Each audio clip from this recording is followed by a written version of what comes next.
This next article from the New York Post: inside the private lives of protesters busted for rioting in Manhattan.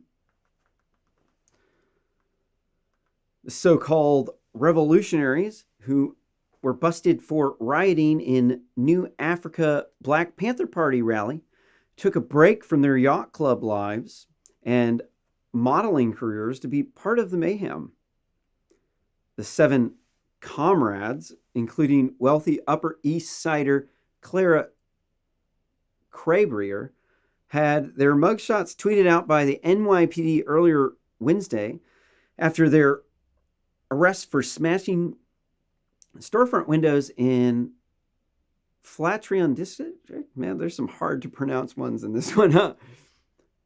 Flatiron District.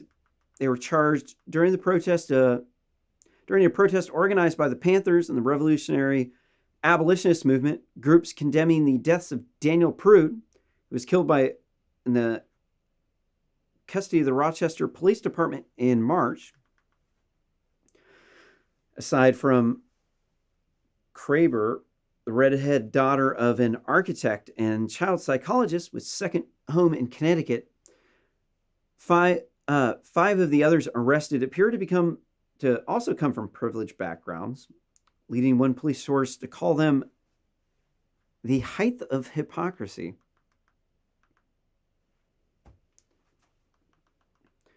Frank Fumeister, 30, of Stutz. Oh, wow.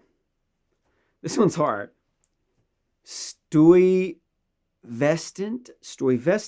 Heights, charged with rioting and possession of a graffiti instrument, is a freelance art director who designs ads for Joe Coffee and has also worked for Pepsi, Samsung, and the Gallivant. Among other high-profile brands, his LinkedIn profile and portfolio show studies fine arts with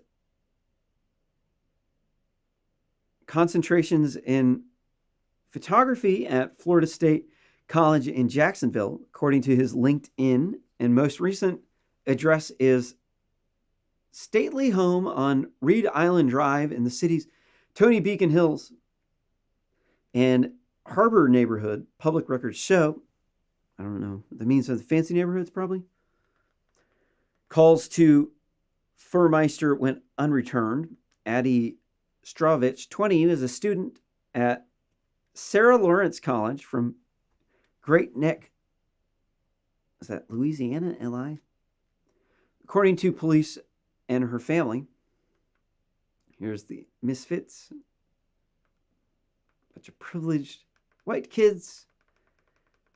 The white feminist, the racist form of feminism where they put white women's issues above everyone else's.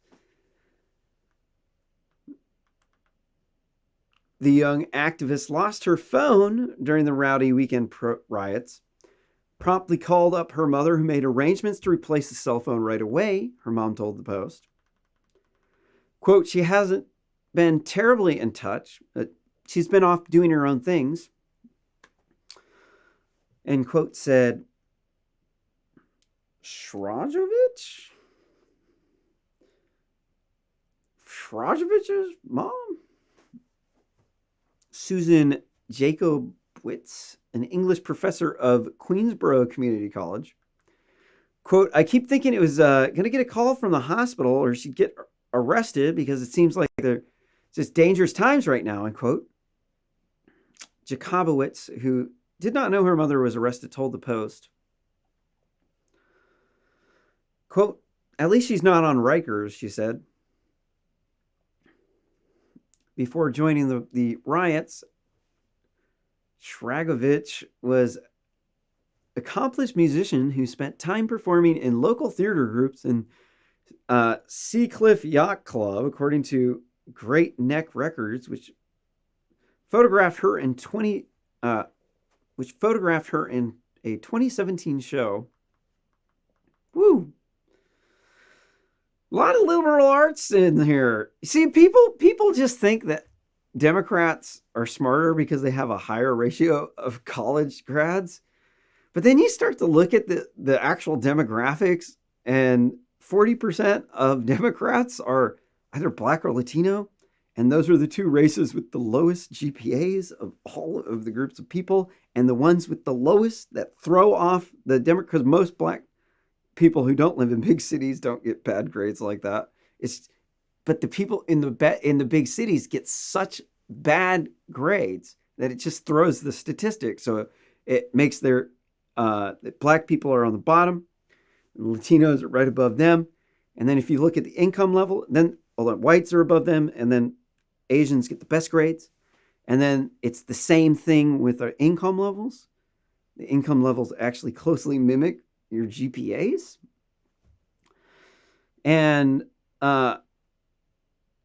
so people think that Democrats are smarter, but the reality of the situation is that they're in big cities where there's a whole bunch of poor people at the bottom, and they have really bad GPAs, and they have high crime and drug abuse rates. And the people up at the top, sitting up top of the ivory tower, they're the people with the really good jobs, you got the good education, who believe in fairness. So really what it is that there's a bunch of smart people up at the top who are just keeping most of the people in the city in poverty. And they're just essentially just, they have way more liberal arts majors, and they got the women studies majors, and the African American studies majors, and the humanities majors, and they got the scientists. And so really, in reality, most Democrats have low GPAs. It's actually a fact. You can actually look it up. But these lefties, they seem to like these liberal arts. I don't know. I'm a musician. I did band in high school. I also went to a liberal arts community college to do audio engineering and play jazz music. And I'm a computer scientist, so I know a lot about these scientists, and they definitely live in a different universe. These liberal arts people are, they're in a different universe. They see, they're like, it's like they want to have all the fancy stuff from the people who didn't do liberal arts and who actually made the fancy stuff. And so they're jealous, and they're like, they're saying that it's the white man's fault that these liberal arts people didn't get jobs as computer engineers or computer scientists or doctors or master. And so this is why they're out rioting, because they're like, they think they're discriminated against. This doesn't make any sense. Yeah, not too much of stuff that these people make sense. I'm going to let you read the rest of that. If you want to find the link to read up more about these people, you can do so at realsimplenews.net/issue 106.